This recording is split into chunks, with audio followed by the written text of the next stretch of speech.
হুজুর বিয়ে করলেও দোষ, হুজুর বিয়ে করে না এটাও দোষ, হুজুর দেখতে সুন্দর এটাও দোষ, হুজুর দেখতে বেশি স্মার্ট না এটাও দোষ, হুজুর খায় কম খাইতে পারে না দোষ, হুজুর খায় বেশি এটাও।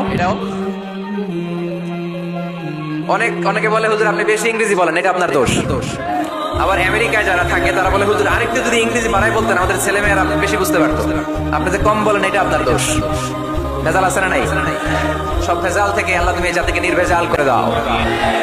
আর অল্প কয়েক মিনিট ডিস্টার্ব করো না। তো আল্লাহ তিন ভাবে আমাদের দোয়া কবুল করে। পদ্ধতি নাম্বার 1, চাওয়া মাত্রই দিয়ে দেয়, বলে হ্যাঁ দিব তো দিয়ে দেয়, আমরা খুশি।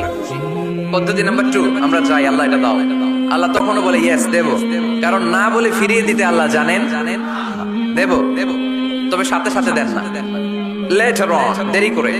কখন দিলে আমার জন্য ভালো, এটা আমার চেয়েও ভালো জানে কে, দেরি করে দেয়। পদ্ধতি নাম্বার 3, আমি চাইলাম আল্লাহ এটা দাও, আল্লাহ বলে ইয়েস দেব, সাথে সাথে দেয় না, দেরি করেও দেয় না। এটা কিয়ামতের ময়দানের জন্য তিনি রেখে দেয়, যাতে ওই দিন বিপদের কালে এই দোয়ার বদৌলতে তিনি আমাদেরকে বাঁচিয়ে দিতে পারে। তাহলে যে এত এত দোয়া করি লাভ আছে না নাই? হয় সাথে সাথেই কবুল, নয় কিছু সময় দেরি করে কবুল, তা না হলে আখেরাতের অ্যাকাউন্টে আমাদের জন্য ব্যালেন্সে রেখে দিয়েছে কে?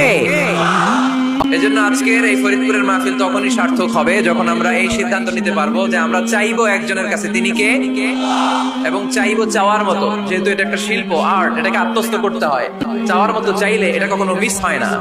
এজন্য আমরা মন প্রাণ উজাড় করে আল্লাহ তাআলার কাছে চাইবো।